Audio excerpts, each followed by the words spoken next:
বাদ আসর থেকে বিভিন্ন শেখ মাশায়েখ তারা অনেক গুরুত্বপূর্ণ বিষয় ভিত্তিক আলোচনা করেছেন। আমাকে একটি নির্দিষ্ট বিষয় দেওয়া হয়েছে, আপনারা শ্রবণ করেছেন। আমাকে আলোচ্য বিষয় দেওয়া হয়েছে বিভিন্ন ফিরকা থেকে সতর্কীকরণ। ইসলামে দুর্ভাগ্যজনক হলো সত্য কথা, যেটা হবার প্রয়োজন ছিল না সেটাই ঘটে গেছে। আর এই সমস্ত ফিরকা, দল, মত, উপদল যেগুলো আছে সেগুলো থেকে আমরা কিভাবে নিরাপদে থাকব, এটা অতীব গুরুত্বপূর্ণ আলোচনা। কারণ যেহেতু আমরা প্রত্যেকে মুসলিম হিসাবে দাবি করি এবং আমরা প্রত্যেকেই ইসলামের জন্য জীবন পর্যন্ত দিতে রাজি আছি, কিন্তু একটু গবেষণা করতে রাজি নেই, তাই তো? জীবন দিয়ে দেব, তবে একটু কোরআনুল কারীমটাকে খুলে মাতৃভাষাতে একটা ঘন্টা বা 10টা মিনিট প্রতিদিন পড়বো, এই সুযোগটা আমাদের হয় না। হয় আলোচনার শুরুতেই সংক্ষিপ্ত আপনাদের সঙ্গে একটা কথা আমি শেয়ার করি। প্রথমেই, মানুষ যখন অসুস্থ হয় তখন মানুষ দেখবেন ডাক্তার কাছে যায়। ডাক্তার কাছে না যায় যাওয়া নয়, অবশ্যই আপনি যেতে পারবেন। আল্লাহ নবী বলেছেন যে দুনিয়াতে এমন কোন আল্লাহ রোগ সৃষ্টি করেননি যার প্রতিষেধক আল্লাহ সুবহানাহু ওয়া তাআলা সৃষ্টি করে দেননি। এটা সুন্নাহ থেকে প্রমাণিত। অসুস্থ হলে আপনি কবিরাজ হোক বা ডাক্তার হোক তার কাছে যাবেন। ইসলামী যেসব মেডিসিন ছিল তার মধ্যে একটা হিজামা, একটা আল্লাহ নবী নিজে করেছেন, সাহাবীদেরকে করার জন্য অনুমোদন দিয়েছেন। তো মানুষ যখন অসুস্থ হয় ডাক্তারের কাছে যেতে হয়। প্রকৃতপক্ষে ডাক্তার হচ্ছে চিকিৎসক, আর তারা হচ্ছে একজন মানুষের অসুস্থতাকে ভালো মন্দ বুঝে ট্রিটমেন্ট করে। অবশ্যই আল্লাহ শাফি, তিনি সুস্থতা দেবেন, তবে একটা ওসিলা লাগে। সেই ওসিলা ডাক্তার হিসাবেই আমরা সমাজে দেখি, তাদের কাছে গিয়ে মানুষ সহযোগিতা নিয়ে সুস্থতার দিকে এগিয়ে যায়। তবে মনে রাখবেন, একটা মানুষ যদি খুব গুরুতর অসুস্থ হয়, সব অসুখই যে ডাক্তার সারিয়ে দেবে মেডিসিন দ্বারা, এটা সম্ভব নয়। এমন কিছু অসুখ আছে মেডিসিনের পাশে মানুষকে একটু শুধুমাত্র আশ্বাস দেওয়া, তার পাশে শক্তি জোগানোর জন্য কিছু মানুষ লাগে। আপনি যদি অসুস্থ হন বা কেউ একজন অসুস্থ, পাশে যদি একজন মানুষকে যদি আপনার পিঠের মাথায় হাত বুলিয়ে দিয়ে বলে যে ভাইজান কোনো সমস্যা নাই, ইনশাআল্লাহ আল্লাহ আপনাকে সুস্থতা দান করবে, আপনি বেশি চিন্তা করবেন না, এই মানুষেরও প্রয়োজন আছে না নাই? তো শরীয়তের মূল চিকিৎসক হচ্ছে আমাদের পূর্বে যেসব আলোচকগণ আলোচনা করে গেছে, শেখ সাইফুল্লাহ মাদানী হাফিজাহুল্লাহ, শহীদুল্লাহ খান মাদানী হাফিজাহুল্লাহ, মুস্তাফিজুর রহমান হাফিজাহুল্লাহ, এইসব মাদানী আলেম ওলামা যারা, তারা হচ্ছে শরীয়তের মূলত প্রকৃত চিকিৎসক, তারাই ডাক্তার। ইসলাম যদি শিখতে হয় তাদের কাছ থেকে শিখবেন। আর আমি কিন্তু সে ডাক্তার না, আমাকে ডাক্তার মনে করে ভুল ভাবিয়েন না। তারা হচ্ছে মূল চিকিৎসক, তাদের কাছ থেকে শরীয়ত নেবেন, তাদের কাছ থেকে শিখবেন ইসলাম কি, এই জিনিসগুলো। কিন্তু ডাক্তারের পাশাপাশি ওই যে মানুষগুলো প্রয়োজন আছে না, যে পিঠে একটু হাত বুলিয়ে দেবে, একটু মাথাতে হাত বুলিয়ে দেবে, যে ভাইজান চিন্তা করবেন না, ইনশাআল্লাহ সুস্থ হবেন। আমি হচ্ছে সে ভূমিকা পালন করি। কথা বুঝতে পারলেন? আমাকে ডাক্তার মনে করিয়েন না। ডাক্তার কারা? একটু আগে যারা আলোচনা করে চলে গেছে তারাই। এখন আলোচনার শেষে একটু মাথাতে হাত বোলানোর লোকের প্রয়োজন আছে, আছে না নাই? তার জন্য শেষে এসেছি। অনেকে ভাবতে পারে বাপরে বাপ, যে রুহুল ভাইকে শেষে দিয়ে দিল বাপ, তার মানে বোঝা গেল যে উনি মস্ত বড় এখানে আলেম। জি না, আমি শেষ কাজটা করতে এসেছি, মোছা ঘষার কাজটা। আল্লাহ সুবহানাহু ওয়া তাআলা আমাদেরকে বোঝার তৌফিক দান করে, সকলে বলি আমিন। যে বিষয়ে গুরুত্বপূর্ণ আলোচনা হবে, এই আলোচনাকে সংক্ষিপ্ত ভাবে যদি বলি, যে বিষয় নিয়ে কথা বলবো, যে ইসলামের মধ্যে বিভিন্ন দল, এখান থেকে পরিত্রাণ পাবেন কিভাবে, একটাই অ্যান্সার, ফাহমুস সালাফ, যেটার আর একটা নাম মানহাজুস সালাফ। শুনেছেন এই শব্দগুলো? এই শব্দগুলো নিয়ে আমি সংক্ষিপ্ত পরিসরে কিছু আলোচনা করব। যে আলোচনাগুলো ইনশাআল্লাহ যদি আপনি বুঝতে পারেন, হৃদয় থেকে যদি আপনি ধারণ করার চেষ্টা করেন কোরআন সুন্নাহর আলোকে, আপনার মধ্যে যতই মানুষ বিভ্রান্ত ছড়ানোর চেষ্টা করুক না কেন, আপনার যদি মানদণ্ড থাকে, বা কেউ বিভ্রান্ত করতে পারবে? কেউ পারবে না। অঙ্কের যদি বদমাস ফর্মুলা আপনার মুখস্থ থাকে, তারপর আপনার দুনিয়াতে যে অঙ্ক আপনাকে দেবে, আপনার জন্য অঙ্ক একদম সমাধান দেওয়া সহজ কি সহজ নয়? অবশ্যই সহজ। তার জন্য যখন আলোচনা করি মূলত এই ফর্মুলা, উসুল, এই কয়েকটির আলোচনাগুলো করি, যেন এগুলো বুঝে নিলেই আপনি নিজে থেকেই সিদ্ধান্ত নিতে পারবেন কোনটা প্রকৃত ইসলাম আর কোনটা মানুষ বানিয়েছে। আলোচ্য বিষয় মানহাজুস সালাফ বা ফাহামুস সালাফ। মানহাজুস সালাফের উপরে অনেক আলোচনা শুনেছেন, তবে ফাহামুস সালাফ এই শব্দটা আপনার কাছে নতুন মনে হতে পারে। ফাহাম মানে বুঝ, কি বলেন তো, বুঝ। সালাফ, সালাফরা যে বুঝ বুঝেছে সেটা হচ্ছে প্রকৃত ইসলাম। সহিহ বুখারী হাদিস 2252, আল্লাহ নবী বলছেন যে খায়রুন নাসি কারনি সুম্মাল লাযিনা ইয়ালুনাহুম সুম্মাল লাযিনা ইয়ালুনাহুম, সবচাইতে উত্তম যুগ হচ্ছে নবীর যুগ। কার যুগ? নবীর যুগ। আর তারপরে যে পরবর্তী তারপরের যুগ মানে সাহাবীদের যুগ, এরপরে শ্রেষ্ঠ যুগ তারপরের যুগ, এটাকে কুরুনে সালাসা তথা প্রকৃত যদি সালাফ কাকে বলতে হয় তাহলে মনে রাখতে প্রকৃত সালাফ হচ্ছে এই 3 প্রজন্ম। কোন প্রজন্ম? প্রথম সালাফের 3টে ক্যাটাগরি আছে। কয়টা? আরো জোরে বলেন, কয়টা? 3টা। এক প্রথম ক্যাটাগরি, এই যে এই হাদিসের আলোকে মানহাজুস সালাফ বা ফাহামুস সালাফ তাদের বুঝ, আমরা এই 3টে ক্যাটাগরি, এক নবীর যুগ, সাহাবীদের যুগ, তাবেঈদের যুগ, এই 3 প্রজন্ম, এরাই প্রকৃত মূলত এরাই সালাফ। এরপরে এই সালাফদের বুঝগুলোকে যারা ব্যাখ্যা করেছে, বিশ্লেষণ করেছে, তিনি ইমাম বুখারী, ইমাম মুসলিম, ইমাম আবু দাউদ, ইমাম তিরমিজি, ইমাম নাসাই, এরা হচ্ছে সালাফদের মধ্যে দুটো ভাগ হয়ে গেল। এক হচ্ছে আহলুল হাদিস সালাফ, কি বললাম? আহলুল হাদিস।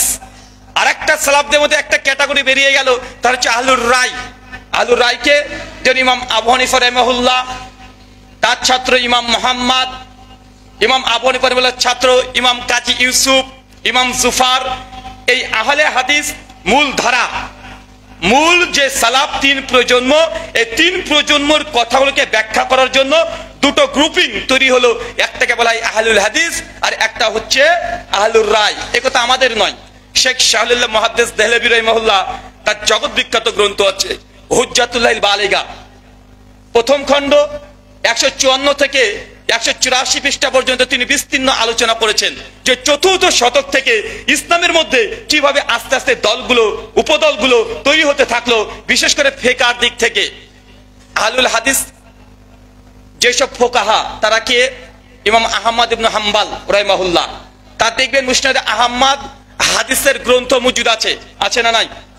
হাদিসের গ্রন্থ মজুদ আছে। আহলুল হাদিস সালাফ আরেকজন আছে, তার নাম ইমাম শাফিঈ রাহিমাহুল্লাহ, জন্ম 150 হিজরি, মৃত্যুবরণ করছে 204 হিজরি। তৃতীয় আরেকজন আছে ইমাম মালিক রাহিমাহুল্লাহ, জন্ম 93 হিজরি, মৃত্যু কত? না এখন প্রশ্ন করা যাবে না, শেষে আছে নাকি? আচ্ছা শেষেই করব, 179 মানে 179 হিজরি। তো 4 ইমামের মধ্যে শেখ শাহলুল্লাহ মুহাদ্দিস দেহলভী রাহিমাহুল্লাহ তিনি জানিয়ে দিয়েছেন যে সালাফদের মধ্যে দুটো দলে বিভক্ত হয়েছে সেই সময়, আজকে নয়, চতুর্থ শতকে। হুজ্জাতুল্লাহ বালিগা প্রথম খণ্ড 152 পৃষ্ঠায় তিনি লিখছেন যে জেনে রাখো উম্মতের মধ্যে প্রথম আহলুর রায়দের তাকলিদ শুরু করা হয়েছে চতুর্থ শতকে, মানে 400 হিজরির পরে। এখন হিজরি কাকে বলে? হিজরি ওটাই আল্লাহ নবী মক্কা থেকে যখন মদিনায় গমন করলেন তারপর থেকেই আরবি ক্যালেন্ডারকে গণনা করা হয়েছে। তার মানে আপনি সহজে বুঝে নেন যে আল্লাহ নবীর মৃত্যুর প্রায় 400 বছর পর এই আহলুর রায় বা আহলে তাকলিদ এই ধারাটা ইসলামে প্রবেশ করেছে। কত বছর পর? 400 বছর পর। আর আহলুল হাদিস এই মানহাজ, এই বুঝ, এটা ধারাবাহিক পর্যায়ে চলে আসছে, এটা কখনো বিচ্ছিন্ন হয়নি। কারণ কোরআন এবং হাদিসকে যারা গ্রহণ করেছে, সরাসরি কোরআন হাদিস মানার দাবিদার, প্রথম দিকে ছিল কি ছিল না, এই জ্বলন্ত দৃষ্টান্ত অনেকেই দেওয়া যাবে। যতগুলো সাহাবী আছে তারা ইস্তেহাদ নিজে থেকে আগে করতেন না। নবীর যদি কোনো হাদিস পেয়ে যেতেন তারা ইস্তেহাদকে বর্জন করতেন, মানে ব্যক্তিগত ফতোয়া দেয়াকে বর্জন করতেন। এরকম কয়েক হাজার আপনাকে প্রমাণ দেওয়া যাবে। চলেন যদি শুধুমাত্র বোঝানোর জন্য কয়েকটা উদাহরণ আপনাকে পেশ করি। প্রথম, সুনান তিরমিজি কিতাবুল হজ হাদিস নাম্বার 806, ওমর ইবনুল খাত্তাব বিখ্যাত খলিফা, নাম জানা আছে না নাই? ফারুকে আজম, নবীর শ্বশুর, ইসলামের খলিফা, তাকে ফারুকে আজম বলা হয়। মুহাদ্দিসগণ তার ব্যাপারে আলোচনা করতে গিয়ে লিখেছেন, তার কাছে একজন ব্যক্তি এসে বলছেন যে ওমর ইবনুল খাত্তাব হজে তামাত্তু এটা জায়েজ না না জায়েজ, এই প্রশ্ন করেছে। সুনান তিরমিজি কিতাবুল হজ হাদিস নাম্বার 806, সনদ হাসান। ওমর ইবনুল খাত্তাব বলছে যে হজে তামাত্তু জায়েজ, নবী করেছেন আমি জানি। ওই প্রশ্নকর্তা ওমর বিন খাত্তাবের কাছে এই কথা শুনে ছুটে চলে গেছে তার সন্তান ইবনু ওমরের কাছে। উনি অনেক বড় মুহাদ্দিস, হাদিসের পৃষ্ঠায় পৃষ্ঠায় দেখবেন ইবনু ওমরের রিওয়ায়াত পাওয়া যায় কি যায় না? যায়। ওনার কাছে গিয়ে বলছেন যে হজের তামাত্তু জায়েজ না না জায়েজ। ইবনু ওমর তখন বলছেন যে হজের তামাত্তু এটা জায়েজ, আর ওমর ইবনুল খাত্তাব বলেছে না জায়েজ। মানে বাবা বলছে না জায়েজ আর বেটা কি বলছে জায়েজ। প্রশ্নকর্তা চিৎকার দিয়ে বলছে যে কাকে মানবো, তোমাকে মানবো না তোমার বাবাকে মানবো? অথচ সেই সময় ওমর বিন খাত্তাব তিনি একজন খলিফা। কে বলেন তো? রাষ্ট্রের দায়িত্বে আছে খলিফা। ওমর বিন খাত্তাব বলছে না জায়েজ, রাষ্ট্রের খলিফার ফতোয়া তা আবার, আর তার সন্তান বলছে না এটা জায়েজ। ওই প্রশ্নকর্তা বলছে তোমাকে মানবো না তোমার বাবাকে মানবো? একজন বলছে জায়েজ, একজন বলছে না জায়েজ। সঙ্গে সঙ্গে ইবনে ওমর বলছে আমাকেও মানা প্রয়োজন নেই, বাবাকে মানা প্রয়োজন নেই, আমি আল্লাহর নবীকে হজের তামাত্তু করতে দেখেছি। তিনি সঙ্গে সঙ্গে হাদিস বর্ণনা করে শুনিয়ে দিয়েছেন। সঙ্গে সঙ্গে ওই প্রশ্নকর্তা বলছেন যে অবশ্যই যে যা কথা যা বলবে বলুক, নবী যখন করেছে আমি এটাকে গ্রহণ করে নিলাম। তার মানে সাহাবী রাদিয়াল্লাহু তাআলা আনহুদের মধ্যে দেখা যায় যে অধিকাংশ নিজেদের কোনো মত, নিজেদের কোনো কথা যদি কোরআন সুন্নাহ যদি খিলাফ হয়েছে সঙ্গে সঙ্গে প্রত্যাবর্তন করে নিয়েছে। সুনান আবু দাউদ হাদিস নাম্বার 4031, আবু বকরের খিলাফত, আবু বকর রাদিয়াল্লাহু তাআলার খিলাফতের সময় একজন জেনাকারী পাগলি মহিলাকে ধরা হয়েছে। শেখ আলবানী সনদে একটু দুর্বলতার কথা বলেছেন। শেখ শুআইব আন-নাওত রাহিমাহুল্লাহ মুসনাদ আহমদের সনদের মানকে হাসান বলেছেন। হাফেজ জুবাইর আলী যাই রাহিমাহুল্লাহ আমাদের উস্তাদ তার সুনান তিরমিজি তাহকিক করতে তিনিও হাসান বলেছেন। আমি দুই দিকে রিওয়ায়াতগুলো পেশ করে দিলাম যেন কনফিউজ না হন। আবু বকরের খিলাফতের সময় একজন পাগলি মেয়ে জেনা করে চলে এসেছে। সঙ্গে সঙ্গে আবু বকরকে জিজ্ঞাসা করছে, আবু বকর তখন সিদ্ধান্ত দিয়ে বলছেন যেহেতু জেনা করেছে, জেনার এখন বিধান কি? কি করতে হবে? রজম করতে হবে, হত্যা করতে হবে। আবু বকর সঙ্গে সঙ্গে ফতোয়া জারি করে দিয়েছে যে কে হত্যা করা হোক, হত্যার পরোয়ানা জারি করে দিয়েছে সঙ্গে সঙ্গে। যখন এই কথা চতুর্দিকে চলে গেছে, আলী বিন আবি তালেব ইসলামের চতুর্থ খলিফা, তখন কিন্তু খলিফা না, এখন খলিফা কে? আবু বকর সিদ্দিক রাদিয়াল্লাহু তাআলা আনহু। তিনি এই ফতোয়া শুনে আলী বিন আবি তালেবের কাছে লোক গিয়েছে যে আবু বকর বলছে এই নারীটা জেনা করেছে আর তাকে রজম করা, হত্যা করার জন্য ফতোয়া দিয়েছে, এখন তাকে হত্যা করা হবে। আলী বিন আবি তালেব ছুটে এসে আবু বকরকে বলছে, আবু বকর তোমার সিদ্ধান্ত ভুল হচ্ছে। আবু বকর বলছে সিদ্ধান্ত ভুল মানে কিভাবে? উনি তখন বলছে আপনি জানেন না, আল্লাহ নবী তো জানিয়েছেন 3 শ্রেণী মানুষের উপরে কোনো হজ জারি হয় না। এক, যে পাগল হয়ে গেছে, যে ঘুমন্ত আছে। ভাই হাদিস জানেন কি জানেন না? সুনান ইবনে মাজার এই হাদিসটা আবু বকরের রাদিয়াল্লাহু তাআলা আনহুর সেই সময় জানা ছিল না, বা থাকলেও তার স্মৃতি থেকে এটা বিস্মৃত হয়ে গেছে, তিনি জানতেন না, ভুলে গিয়েছিলেন এমন কিছু হবে। আবু বকর সঙ্গে সঙ্গে তাকবীর ধ্বনি দিয়ে আলী বিন আবি তালেবের কথাকে প্রাধান্য দিয়ে ওই মেয়েটিকে মুক্ত করে দিলেন। তার মানে আপনাকে এখানে বুঝতে হবে যে সাহাবা রাদিয়াল্লাহু তাআলা আনহুরা নিজে কোনো ইজতিহাদ করলে সেটা উপরে প্রতিষ্ঠিত থাকতো না। তারা যখনই তাদের কাছে কোনো হাদিস পেশ করা হতো, নবীর হাদিস, সঙ্গে সঙ্গে তারা মতকে পরিবর্তন করে ফেলতেন এবং আল্লাহর নবী আলাইহিস সালামের ফতোয়া বা তার হাদিসের কাছে তারা প্রাধান্য দিতেন। আহলে হাদিসদের যে উসুল, যে মানহাজ, আমরা তাই বলি নবীর যতক্ষণ হাদিস আছে হাদিস বা সুন্নাহকে আপনাকে প্রাধান্য দিতে হবে। যখন হাদিস নেই তখন এই কুরুনে সালাসা তাদের ফতোয়াগুলোকে খুঁজতে হবে, যেটা সাহাবীদের মানহাজ, ওটাকে আহলে হাদিসরা মানহাজ গ্রহণ করেছে। এটা কখনো ফাঁকা যায় না, এটা এইভাবে ধারাবাহিকভাবে চলে এসেছে।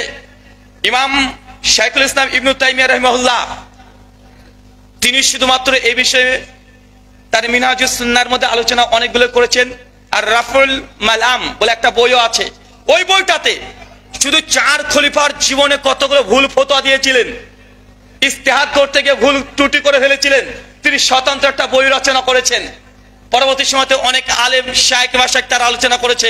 আপনাকে এই কথাগুলো বলে এতটুকু বোঝানোর চেষ্টা করলাম যে সাহাবীদের মানহাজ এটাই ছিল যে তারা ব্যক্তিগত কোনো রায় কায়েম করতেন না যতক্ষণ না হাদিস পেতেন, আর রায় কায়েম করে দিলে যদি হাদিসের বিরুদ্ধে হয়ে যেত তাৎক্ষণিক তারা মতকে পরিবর্তন করতেন। এখন আমাদের সমাজে এটা আছে, এটা উল্টো হয়ে গেছে, এটা সম্পূর্ণ উল্টো হয়ে গেছে। দেখেন ইমাম আবু হানিফা রাহিমাহুল্লাহ জন্ম 80 হিজরি, মৃত্যু 150 হিজরি। তিনার যে মানহাজ, তিনার মানহাজ হকের উপরে প্রতিষ্ঠিত ছিল আমরা মনে করি। তার চলন্ত দৃষ্টান্ত সুনান তিরমিজি, এখানে আপনাদের লাইব্রেরিতে আছে, খুলে দেখে নেবেন। মোবাইলে অ্যাপস অনেকে ব্যবহার করেন, খুলে দেখে নিতে পারেন। কিতাবুত তাহারাত 99 নম্বর হাদিস। কত নম্বর হাদিস? 99। 1 কম 100, মনে থাকবে তো? 99 মুখস্থ করবেন, বাইরে থেকে খুঁজে একবার দেখে নেবেন। ইমাম আবু হানিফা রাহিমাহুল্লাহর কাছে ওয়াকি ইবনু জাররাহ রাদিয়াল্লাহু তাআলা আনহু তিনিও রিওয়ায়াত বর্ণনা করছেন। ইমাম তিরমিজি হাদিস নিয়ে আসছেন যে খুব ফাইন আর জুরাবাইন। খুব ফাইন কোনটা আর জুরাবাইন কোনটা? চামড়ার যে মোজা এটাকে বলা হয় খুব ফাইন। কি বলা হয়? খুব ফাইন। আর জুরাবাইন কোনটা? যেটা উলের, বা আমরা যেই মোজাটা বর্তমানে পরি, এখন এই মোজার উপরে মাসা করা যাবে কি যাবে না? এটা নিয়ে ইমাম আবু হানিফা রাহিমাহুল্লাহর রায় ছিল যে না, যাবে না। চামড়ার মোজা ব্যতীত মাসা করা জায়েজ নয়। এটা কার ফতোয়া ছিল? ইমাম আবু হানিফা রাহিমাহুল্লাহ। বর্তমান আমাদের বাংলাদেশ, মানে আপনাদের বাংলাদেশ, আমাদের তো না, আপনাদের বাংলাদেশ আর আমাদের ইন্ডিয়ান দারুল উলুম দেওবন্দের ফতোয়াও যে এই জুরাবাইন তথা এই উল বা পশমের মোজার উপরে মাসা করা জায়েজ নয়। এটা হানাফি মাযহাবের ফতোয়া বলে তারা মানে চূড়ান্ত রায়, তারা সিদ্ধান্ত দিয়ে রেখেছে। যদিও অনেক হানাফি ওলেমারা এর প্রতিবাদ করেছে। আব্দুল্লাহ লাখনাবী তিনি এই ফতোয়াকে মানেন নাই, তিনি বলছেন না এই মোজার উপরে মাসা করা জায়েজ। শেখ শাহলিল্লাহ মুহাদ্দিস দেলভি তিনিও জায়েজ ফতোয়া দিয়েছেন। বর্তমানে হানাফিদের মধ্যে বিখ্যাত, মানে সব চাইতে বড় যদি কোনো আলেম থেকে থেকে মানে এই আসমানের নিচে আর জমিনের উপরে, তার নাম জাস্টিস তাকি উসমানী হাফেজাহুল্লাহ, পাকিস্তানের বিখ্যাত আলেম। তার সুনান তিরমিজির তিনি ব্যাখ্যাও করেছেন, সারা লিখেছেন। তার মত যে না, এই মোজার উপরে মাসা করা জায়েজ। কথা বুঝতে পারলেন? আমি আগে ফতোয়াগুলোকে বুঝাই, যতক্ষণ না বুঝবেন এই গ্যারাকল বুঝবেন না। কারণ গ্যারাকল বুঝতে হলে একটু গভীরে প্রবেশ করতে হবে। অনেক আলোচনা শুনেছেন, আর আমার আলোচনাগুলো একটু ডিপ করি জাস্ট অসুল বোঝানোর জন্য। আপনাকে বুঝতে হবে, জানি আপনার জন্য কষ্ট হচ্ছে। কষ্ট হচ্ছে নাকি? মানে আমি চেষ্টা করছি আপনাকে বুঝানোর যে ইখতিলাফ মতভেদগুলো কিভাবে ঘটছে। তার মানে আমরা কি বুঝলাম? এই যে কাপড়ের মোজার উপরে মাসা করা যাবে না, এটা কার ফতোয়া? হানাফি মাযহাবের ফতোয়া এইটা। ইমাম তিরমিজি 99 নম্বর হাদিসে আল্লাহর নবীর সূত্রে মারফু হাদিস নিয়ে আসছেন যে জুরাবাইনের পরে আল্লাহর নবীকে মাসা করতে দেখেছেন সাহাবীরা। একটা দুইটা নয়, প্রায় 25 খানা হাদিস দ্বারা প্রমাণিত, সাহাবীদের আমল দ্বারা প্রমাণিত, তাবিদের আমল দ্বারা প্রমাণিত। ইমাম আবু হানিফার ফতোয়া ছিল এটা না জায়েজ। আশ্চর্য হবেন, এখানেই তিরমিজি 99 নম্বর হাদিস যখন ইমাম তিরমিজি নিয়ে আসছেন, তারপরে ওয়াকি ইবনে জাররার একটা ঘটনা, একটা ওয়াকিয়া বর্ণনা করছেন। কি? ওয়াকি ইবনে জাররাহ বলছেন ইমাম আবু হানিফা রাহিমাহুল্লাহ যখন মৃত্যুর শয্যায় শায়িত ছিলেন, একদম শেষ বয়সে, ইমাম যাহাবী বলছেন মৃত্যুর 13 দিন আগে। কতদিন আগে? ঠিক 13 দিন আগে ইমাম আবু হানিফা রাহিমাহুল্লাহ বিছানায় শায়িত আছেন। আর ওয়াকি ইবনে জাররাহ তার মত যে না, এই মোজার উপর মাসা করা জায়েজ। ইমাম আবু হানিফা রাহিমাহুল্লাহকে দেখতে গিয়েছেন, অসুস্থ ব্যক্তি। যখন দেখতে গিয়েছেন তখন দেখছেন ইমাম আবু হানিফা রাহিমাহুল্লাহ তার ছাত্রকে বলছেন ওযু করার সময়তে যে তুমি আমাকে ওযুর পানিটা নিয়ে আসো। উনি ওযু করলেন, শেষে তিনি এই মোজার উপরে মাসা করছেন। ওয়াকি ইবনে জাররাহ তো অবাক যে আপনি তো ফতোয়া দেন, আপনি নিজেই ফতোয়া দিয়েছেন, এবং আপনার ছাত্র যারা আছে তারা প্রত্যেকে এই মোজার উপরে মাসা করে না জায়েজ বলছে, কিন্তু আপনাকে আমি নিজের চোখে এটা কি দেখছি যে আপনি এই মোজার উপরে মাসা করছেন। ইমাম আবু হানিফা রাহিমাহুল্লাহ মৃত্যুর 13 দিন আগে তিনি এই মাসআলায় রুজু করেছেন, মানে মত পরিবর্তন করে যেটা হকের নিকটবর্তী সেটাকে গ্রহণ করেছে। কেন? এর আগে তিনি মারফু কোন হাদিস তার কাছে পৌঁছেছিল না। মৃত্যুর 13 দিন আগে তার কাছে এই হাদিস যখন পৌঁছে যায়, তিনি সঙ্গে সঙ্গে এই মোজার উপরে তিনি মাসা করেছে। কিন্তু বর্তমান হানাফি ভাইরা কি এই আমলটাকে ইমাম আবু হানিফা রাহিমাহুল্লাহ নেয় নাই, আগের যে ফতোয়া ওটা উপরে আমল করছে। আপনি সুনান তিরমিজি খুলে দেখেন, 99 নম্বর হাদিস আলোচনা করতে গিয়ে ইমাম তিরমিজি রাহিমাহুল্লাহ এই কথাটাই আলোচনা করছেন। আল্লাহ সুবহানাহু ওয়া তাআলা তুমি আমাদেরকে বুঝার তৌফিক দান করো, পড়ি আমিন। আহলে হাদিস তারা শরীয়ত কিভাবে বুঝে, চলেন কয়েকটা মিসাল দিই। একজন, আমরা যারা দাবি করি যে আমরা আহলে হাদিস, ইমামের পেছনে সূরা ফাতিহা পড়ি কি পড়ি না? পড়ি। জোরে আমিন বলি কি বলি না? জোরে আমিন বলি। ঠিক এই আমলটা শাফি মাযহাবের মধ্যেও আছে, হাম্বলি মাযহাবের মধ্যেও আছে। আছে না নাই? আছে। ইমাম আবু হানিফা রাহিমাহুল্লাহর মতে ইমামের পেছনে ফাতিহা পড়া মাকরু, বরং মাকরুহের তাহরিমি, তার মানে হারাম। এটা কি? আমি কিন্তু ওই ছোটখাটো মাসালা নিয়ে আলোচনা করছি না। আপনারা মনে করতে পারেন যে এইসব ছোটখাটো মাসালা নিয়ে আলোচনা করার কি প্রয়োজন। জি না, এটা জায়েজ আর না জায়েজের মাসালা, হালাল আর হারামের মাসালা। হালাল হারাম নয়, এই উদাহরণগুলো দিচ্ছি। এখন আমরা প্রত্যেকে এই মুজার পরে মাসা করছি, যদি মাসা যদি না হয়, মানে ওই ওযু যদি কমপ্লিট না হয়, নামাজ হবে? তবে এটা ছোটখাটো, এটা আপনি ছোটখাটো বলতে পারেন না। ইমামের পেছনে ফাতিহা পড়া এটা জায়েজ না জায়েজের মাসালা নাই, এটা হালাল হারাম হয়ে গেছে। কেন? একজন পড়লেই নামাজ বাতিল, হানাফি মাযহাব। শাফি মাযহাব বলছে না, পড়া লাগবে, না পড়লে নামাজ হবে না। আহলাদিসকে আপনি সাইডে করে রেখে দেন, এরা পরে আলোচনা করছি। দুই মাযহাব, শাফিরা বলছে পড়াই লাগবে, না পড়লে নামাজ হবে না, নামাজ বাতিল। ইমাম শাফির কিতাবুল উমের মধ্যে প্রথম খণ্ডের 22 পৃষ্ঠাতে তিনি আলোচনা করছেন এই কথা। আর আবু হানিফা বলছেন পড়লে নামাজ হবে না। ভাই মতবিরোধ হলো কি হলো না? আহলাদিসরা কি করে? আহলাদিসের উসুল হচ্ছে এটা, আমরা দেখি তো ইমাম আবু হানিফা রাহিমাহুল্লাহ তিনি এই মাসালাই কি কি দলিল পেশ করেছেন, তার মতের পক্ষে কি কি দলিল দিয়েছে যে ফাতিহা পড়াটা মাকরু, যদি কেউ পড়ে তার নামাজ হবে না। আমরা তার দলিলগুলো দেখলাম, অজস্র দলিল নকল করা হয়েছে তাদের বিভিন্ন গ্রন্থে। তারপর দেখলাম ইমাম শাফি রাহিমাহুল্লাহ তিনি কি কি দলিল দিয়েছেন যে নামাজে ফাতিহা পড়াই লাগবে, না পড়লে নামাজ হবে না। আমরা দুই দলিল দেখলাম। আহলাদিসের শেষ সিদ্ধান্ত হয় এইভাবেই। আচ্ছা, অতএব যা বুঝলাম সিদ্ধান্তের দিক থেকে যে এই মাসালাতে ইমাম আবু হানিফা রাহিমাহুল্লাহর ফতোয়া এটা দুর্বল হাদিসের উপরে প্রতিষ্ঠিত। পেছনে মানুষের মানে এত বেশি গ্যাঞ্জাম হয়ে গেছেন, আপনাদের কারো অসুবিধা হচ্ছে? একটু একটু সামনে চলে আসেন, একটু একটু আসেন, ভাইদেরকে বসার একটু জায়গা করে দেন, একটু এগিয়ে আসেন। মাশাআল্লাহ, জি শুকরান, বারাকাল্লাহ ফিক। আচ্ছা, আহলে হাদিসরা কিভাবে এখানে দেখে? আহলে দেখলাম যখন না ইমাম আবু হানিফা রাহিমাহুল্লাহ যে দলিলগুলো পেশ করেছে ফাতিহা পড়া যাবে না, এই দলিলগুলো দেখলাম। আবার শাফি মাযহাবের যা দলিল দিয়েছে না ফাতিহা পড়া লাগবে, দুটো দলিলই দেখলাম। দেখার পরে আমাদের সিদ্ধান্ত কি হয়? আমরা সিদ্ধান্ত দিচ্ছি যে না, এই মাসালা ইমাম আবু হানিফা যে দলিলগুলো দিয়েছে এই দলিলের মধ্যে দুর্বলতা আছে। কি আছে কথা বলেন? দুর্বলতা আছে। আর ইমাম শাফি রাহিমাহুল্লাহ যে দলিলগুলো দিয়েছে একদম সহিহ বুখারী মুসলিমের মতো হাদিস থেকে, তার ইস্তেহাদ, তার গবেষণা, এটা অনেক হকের নিকটবর্তী এবং এটাই হক। আমরা আহলে হাদিসরা তখন ফতোয়া দিয়েছি ইমামের পেছনে সূরাতুল ফাতিহা পড়াটা লাগবে। তো ভাই আমাদের যে ফতোয়া এটা সালফে সালিহিনের বুঝের মধ্যে আছে না নাই? আছে।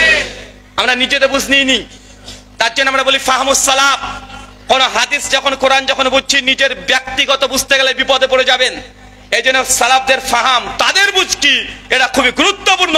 যদি আপনি না মানতে চান, আমি আগে বলেছিলাম, এর আগে মনে একবার আলোচনা করতে এসে যে বিসমিল্লাহর অর্থ করতে গিয়ে আপনি বিপদে পড়ে যাবেন যদি সালাফদের ফাহাম বুঝ না নেন। উদাহরণ দিয়ে দিই। আচ্ছা, বিসমিল্লাহির রহমানির রহিম বাংলা মানে কি? পরম করুণাময় অসীম দয়ালু আল্লাহর নামে শুরু করছি। পরম করুণাময় অসীম দয়ালু আল্লাহর নামে শুরু করছি। আচ্ছা, কি আল্লাহর নামে শুরু করলেন আপনি? তা আগে তো পরম করুণাময় অসীম দয়ালু এগুলো দিয়ে শুরু করলেন। শুরু তো করছেন শেষের দিকে গিয়ে, করছেন না? এই তাফসির, এই অনুবাদ নিয়েও ইখতিলাফ করেছে। বলছি যে অসীম করুণাময় পরম দয়ালু আল্লাহর নামে শুরু করছি, তো অসীম করুণাময় পরম দয়ালু তারপরে আল্লাহর নামে তারপরে শুরু করছি, তো শুরু তো শেষে। আল্লাহর নাম তো মানে তৃতীয় বাক্যে আসছে না? এটা নিয়ে মতভেদ করেছে কে? আহমেদ রেজা খান বেরলভী। তিনি তার বিখ্যাত তাফসির আছে কানজুল ঈমান, তিনি অনুবাদ করতে গিয়ে বলছেন এই অনুবাদ ভুল, বরং আমাদের বলতে হবে শুরু করছি আল্লাহর নামে যিনি অসীম করুণাময় পরম দয়ালু। কথা বুঝতে পারলেন না? মানে উনি এইভাবে বুঝেছেন, বলছে আল্লাহ নয় শুরু করছে আল্লাহ নয়, কিন্তু আপনি যা বলছেন তা তো আসলে করছেন না।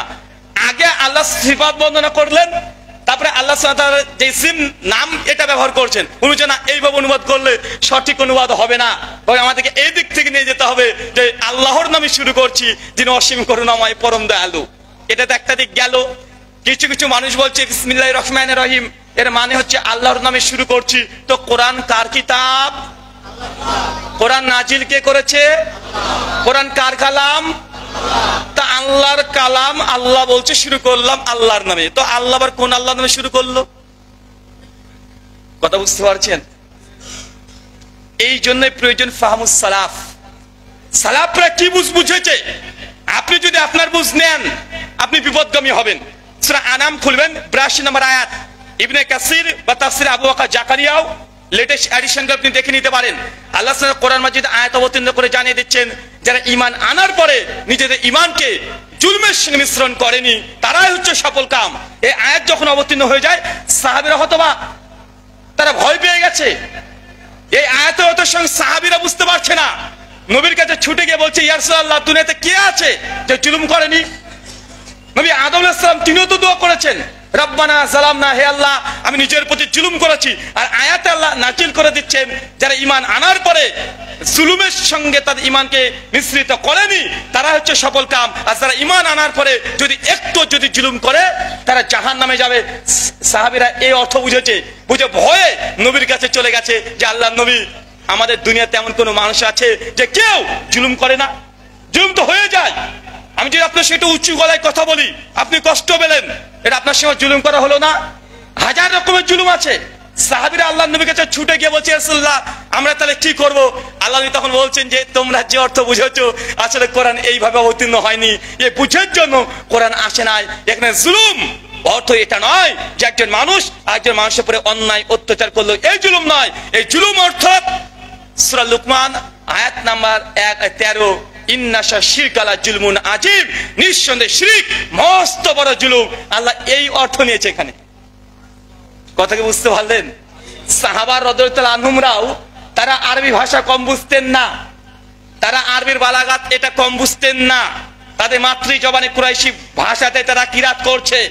তাদের চাইতে বড় আরবিবিদ আমাদের মধ্যে এখন বর্তমানে কেউ আছে কিনা জানিও না। তো তারা আরবিতে কোরআন পড়ছে, নবীর সামনে বসে পড়ছে, কিন্তু তারাও অর্থ বুঝতে ভুল করছে। বুঝে তারা একটা অর্থ নিয়ে নিয়েছে, অথচ এই আয়াতের ব্যাখ্যায় যখন নবীর তাফসিরে গিয়েছে নবী বলছে এই অর্থটা সঠিক নয়। এই অর্থ জুলুম, অর্থাৎ এখানে আল্লাহর সঙ্গে শিরক করা, মানে ঈমান আনার পরে কেউ যদি শিরক করে তারা কখনো জান্নাত যাবে? তো কোরআনে এরকম অনেক আয়াত আছে যে আয়াতগুলো সাহাবীদের মধ্যেও বুঝে তারা 2-3টা করে বুঝেছে। তারপরে আল্লাহর নবী এসে এটাকে সমাধান দিয়ে দিয়েছে। তার জন্য ফাহমুস সালাফ এটা অতীব গুরুত্বপূর্ণ। চলেন দ্বিতীয় একটা মাসালা বুঝাই। আমরা কি বুঝলাম ওই মাসালায়? ইমাম আবু হানিফার এই ফতোয়া, ইমামের পেছনে ফতোয়া পড়া লাগবে না, এই ফতোয়া দুর্বল। কি বললাম? দুর্বল। ইমাম শাফির ফতোয়া কি? এটা কোরআন হাদিসের আলোকে অকাট্যভাবে প্রমাণিত। একটু মাসালা উল্টে দিলাম এবার। ফাতিহার পূর্বে আউযুবিল্লাহ বিসমিল্লাহ আমরা জোরে পড়ি না আস্তে পড়ি? হানাফি ভাইরা জোরে পড়ে না আস্তে পড়ে? আস্তে পড়ে। শাফিঈদের পেছনে নামাজ পড়েছেন? হ্যাঁ পড়েননি না? পড়েছেন। তারা আউযুবিল্লাহ বিসমিল্লাহ জোরে পড়ে না আস্তে পড়ে? জোরে পড়ে। কেন? ইমাম শাফিঈ রাহিমাহুল্লাহর ফতোয়া যে ফাতিহা যেমন কিরাত করে সশব্দে পড়তে হয়, আউযুবিল্লাহ বিসমিল্লাহ এটাও জোরে পড়তে হয়। এই ব্যাপারে জামে তিরমিজিতে হাদিসে মজুদ আছে। কমপক্ষে আমার জন্য এর মধ্যে 6 থেকে 7 খানা হাদিস প্রমাণ মানে আছে। অধিকাংশ হাদিসকে শেখ আলবানী যায়িফ বলেছেন, তবে হাফেজ জুবার আলী যায়ির রাহিমাহুল্লাহ কিছু হাদিসকে হাসান পর্যায়ে বলেছেন। তার মানে এখানে আরেকটা আমরা দ্বিমত পাচ্ছি। কি? আউযুবিল্লাহ বিসমিল্লাহ জোরে বলতে হবে না আস্তে বলতে হবে? আমরা আহলে হাদিসরা কি করলাম দেখলাম, গবেষণা করে দেখলাম যে ইমাম আবু হানিফা বলছে যে আউযুবিল্লাহ বিসমিল্লাহ আস্তে বলতে হবে। তো তিনি দলিল কি কি পেশ করেছেন? তো ওখানে তিনি অনেকগুলো দলিল পেশ করেছেন। আবার দেখলাম ইমাম শাফি যে বলছে জোরে পড়তে হবে, তার দলিল কি? দলিলগুলো ভালোভাবে ঘাটাঘাটি করলে দেখা যায় আবু হানিফা রাহিমাহুল্লাহ যে দলিল পেশ করেছে তার কাছে এই দলিলগুলো শাফি মাযহাবের দলিল এটা দুর্বল। আমরা আহলে হাদিসরা কি ফতোয়া দিলাম? এই মাসালা কোন দিকে গিয়েছি? ইমাম আবু হানিফা রাহিমাহুল্লাহ তিনি যে ফতোয়া দিয়েছেন আমি বলছি তার দলিলটাই এটা অধিকতর শক্তিশালী। তার বুঝটাই সালাফদের অধিকাংশদের বুঝ, জমহুর সালাফরা এটাই বুঝেছে। আমরা আহলে হাদিসরা এখানে জমহুর মুহাদ্দিস ফুকাহা যারা আছে তাদের বুঝটাকে প্রাধান্য দিয়েছি। ব্যক্তিগত কোনো বুঝ আহলে হাদিসরা দেয় না। এমন একটা মাসালা আমাদের আজদের কেউ প্রমাণ করতে পারবে না যে সালাফ থেকে, আল্লাহ নবী থেকে, সাহাবী থেকে, তাবা তাবেঈন থেকে প্রমাণিত নেই। একটা কোনো ফতোয়া প্রমাণ করা সম্ভব নয় ইনশাআল্লাহ। তাদের অনেকগুলো ফতোয়া দেখানো যাবে কোরআন হাদিসের বিরুদ্ধে ডাইরেক্ট, অনেক মৌসুলও তাদের আছে, ওটা পরের দিকে আলোচনা করছি। আচ্ছা, এটা হলো হানাফি আর শাফি মাযহাবের মধ্যে। চলে একটু মালিকি মাযহাব থেকে ঘুরে আসি। হ্যাঁ, নামাজ শুরু করছেন আল্লাহু আকবার, কেউ বুকের উপরে হাত, কেউ নাভির নিচে, কেউ নাভির ওপরে, আছে না নাই? ইমাম মালিকের ফতোয়া কি? হাত ছেড়ে দাও। এই ফতোয়ার মধ্যে দুটো ভাগ আছে, অনেকে হয়তো জানেন না। ইমাম মালিক রাহিমাহুল্লাহর বিখ্যাত ছাত্র, যিনি ইমাম মালিকের ফতোয়াগুলোকে সংকলন করেছে, তার নাম হচ্ছে মুহাম্মদ বিন কাসিম। তার বিখ্যাত গ্রন্থ আছে যেটা ইমাম মালিকের ফতোয়াগুলোকে তিনি সংকলন করতেন। মানে তিনি যখন দার্স দিতেন, ফতোয়া দিতেন, তিনি নিজে নিজে লিখতেন। মুদাওয়াতুল কুবরা নামে সেটাকে ছাপানো হয়েছে। তো ওখানে দুটো ভাগ করেছে। ইমাম মালিক যখন ফরজ নামাজ পড়তেন তখন হাতগুলোকে ইনসাল ইয়াদাইন ছেড়ে দিতে হবে, এটা তাদের ফতোয়া। আর সুন্নাত নফল নামাজে বাঁধতে পারবে, সমস্যা নাই। কথা বুঝতে পারলেন? মালিকি মাযহাবে কিন্তু একটা হতো না, কটা ফতোয়া? দুটা। ফরজ নামাজে ছেড়ে দিতে হবে আর সুন্নাত নফল নামাজে বাঁধতে হবে, এটা হচ্ছে মালিকি মাযহাবের ফতোয়া। এখন আমরা দেখলাম যে ইমাম মালিকের যাই হোক এই ফতোয়া মাশহুর হয়ে আছে যে হাতকে ইরসাল ইয়াদাইন ছেড়ে দিতে হবে। তারা ছেড়ে নামাজ পড়ে না? ছেড়ে নামাজ পড়ে। হানাফি, শাফিঈ, হাম্বলি, আহলে হাদিস তারা প্রত্যেকে কি করে? হাত বাঁধে। কোথায় বাঁধে? এটা বাদ দেন। এখন মূল মাসালা হাতকে বাঁধতে হবে না ছেড়ে দিতে হবে। আমরা দেখলাম ইমাম মালিক দেখি তো হাত ছেড়ে দেওয়ার পক্ষে কি কি দলিল পেশ করেছে। দেখলাম তার দলিলগুলোতে এমন কিছু পাওয়া যায় না, বরং স্বয়ং ইমাম মালিক তার মুয়াত্তা মালিকের মধ্যে 240 নম্বর হাদিস আলোচনা করতে গিয়ে তিনি সালেহ বিন সাদের হাদিস নকল করছেন তার মুয়াত্তা মালিকের মধ্যে, যে আল্লাহর নবী বাম হাতে পরে ডান হাত তিনি রেখে তিনি বাঁধতেন। কোথায় বাঁধতেন এটাই উল্লেখ করে, কিন্তু বাঁধতেন স্বয়ং মুয়াত্তা মালিকেই আছে। তো তার নিজের ফতোয়া কি? ছেড়ে দিতে হবে। কি? ছেড়ে দিতে হবে। কিন্তু হাদিস কি নিয়ে আসছে? বাঁধতে হবে। শাফি মাযহাব দলিল দেখলাম তারা কয়েক ডজন তারা হাদিস পেশ করেছে, 17 জন সাহাবী থেকে হাদিস তারা দলিল পেশ করেছে যে না আল্লাহর নবী হাত বাঁধতেন। আমরা এই মাসালায় বললাম যে ইমাম মালিকের এই গবেষণায় ত্রুটি হয়েছে, খাতা হয়ে গেছে। কিন্তু বাকি 3 মাযহাব যে বাঁধতে হবে তাদের সঙ্গে আমরা একমত। আহলে সুন্নাহর ফতোয়া দিলাম কমপক্ষে হাত বাঁধা এটা সুন্নাত। কোথায় বাঁধতে হবে এটা দ্বিতীয় মাসালা। কথা বুঝতে পারলেন আপনি এবার? আচ্ছা, আর একটা উদাহরণ নেই। আচ্ছা, মোজা যখন মাসা করেন কোথায় করেন? ওপরে না নিচে? ওপরে করি না? ইমাম মালিক রাহিমাহুল্লাহ তার ফতোয়া হচ্ছে মুদাতুল কুবরা প্রথম খণ্ডের কিতাব তাহরাতের 29 নম্বর পৃষ্ঠায় নকল হচ্ছে মালিক থেকে, যে তার ফতোয়া যে মোজার নিচেও মাসা করতে হবে, উপরেও করতে হবে। কোন মাযহাবের ফতোয়া? ইমাম মালিকের। কি ফতোয়া? মোজা মাসা করতে হবে, নিচেও করতে হবে, উপরেও করতে হবে। ইমাম আহমদ ইবনে হাম্বল রাহিমাহুল্লাহ এবং ইমাম আবু হানিফা রাহিমাহুল্লাহর ফতোয়া কি? যে না, নিচে মাসা করার দরকার নেই, শুধু উপরে করতে হবে। এই জন্য তিনি সুনান আবু দাউদের দলিল উদ্ধৃতি করেছেন। বিখ্যাত কল সকলে জানে, আলী বিন আবি তালেব বলছে যদি ইসলাম যদি যুক্তি আর কিয়াসের ভিত্তিতে চলতো তাহলে মোজার নিচে মাসা করা লাগতো, উপরে নয়। কারণ নাপাক নোংরা লাগার সম্ভাবনা নিচে আছে, উপরে নয়। এই দলিলগুলোতে ইমাম আহমদ, ইমাম আবু হানিফা দলিল পেশ করে বলেছেন নিচে মাসা করার জরুরত নেই এবং উপরে করলেই হবে। কিন্তু ইমাম মালিক রাহিমাহুল্লাহ তিনি বলছেন না, নিচেও করতে হবে, উপরেও করতে হবে। আহলে হাদিস কি করলাম দেখলাম, আবার চেক করে দেখলাম ইমাম মালিক যে দলিলগুলো পেশ করেছে দুর্বল সনদে প্রমাণিত। হ্যাঁ, উপরে নিচে মাসা করার হাদিস আছে, তিরমিজিতে আছে। ইমাম তিরমিজি ওখানে হাদিস নকল করে বলছেন এই হাদিসে গরীব, এই হাদিসে দুর্বলতা আছে, কয়েকজন রাবীর ত্রুটি আছে। কিন্তু ইমাম মালিক এটাকে দলিল বানিয়েছে, সেই দলিলকে দিয়ে ফতোয়া দিচ্ছে দুই দিকেই মাসা করাটা এটাই মুস্তাহাব। কিন্তু ইমাম আবু হানিফা বলছে না, দুই দিকে মাসা করা যাবে না, একদিকে করতে হবে। আমরা দেখলাম না, আবু হানিফা রাহিমাহুল্লাহ যে হাদিস পেশ করেছে এটাই সহিহ, আমরা এটাকে গ্রহণ করেছি। কথা কি বুঝতে পারলেন? এখানে আমাদের নিজের ইচ্ছে মতো মর্জি মতো কিছু করি নাই। আচ্ছা, মোজা মাসা করার পরে পরে নিলেন, শুধু একটা মাসালাতে আপনাকে দেখ, শুধু মোজা মাসার উপরে সালাফদের মধ্যে কমপক্ষে আমার জানা মতে আমি 43 খানা ইখতিলাফ পেয়েছি। 43 খানা। কথা বুঝতে পারলে? শুধু মোজার মাসা নিয়ে 43 খানা মতভেদ আছে। এখন মোজা পরার পরে আপনি কতদিন এই মোজারত অবস্থাতে থাকতেন, টিকবে কতদিন অজু আপনার? কদিন? যদি আপনি বাড়িতে থাকেন একদিন, মুসাফির হলে 3 দিন, তাই না? এ ফতোয়া তো আমাদের ফতোয়া, এই ফতোয়া হানাফি ভাইদের ফতোয়া। আলহামদুলিল্লাহ একসঙ্গে হানাফি আহলে হাদিস এখানে ভাই ভাই, আমরা কি সব ভাই ভাই। ওই যে মিজানুর রহমান আজহারী হাফেজাহুল্লাহ, ওই যখন সিলেট আলোচনা করতে গেলেন পেকুয়াতে, বলছিলেন না বারবার যে আমরা সব ভাই ভাই, পেকুয়াবাসী আমরা সব ভাই ভাই। তো আমরা এই মাসালাতে হানাফি আর আহলে হাদিসরা কি ভাই ভাই। আপনার চাঁদপুরবাসী, তাই না? তো চাঁদপুরবাসী আমরা কি সব? আমরা ভাই ভাই। তো এই মাসালায় আবার ইমাম মালিক, ইমাম শাফির মত যে মাসা করার পরে যতদিন ইচ্ছা ততদিন চলবে, আনলিমিটেড। আনলিমিটেড প্যাকেজ আছে না?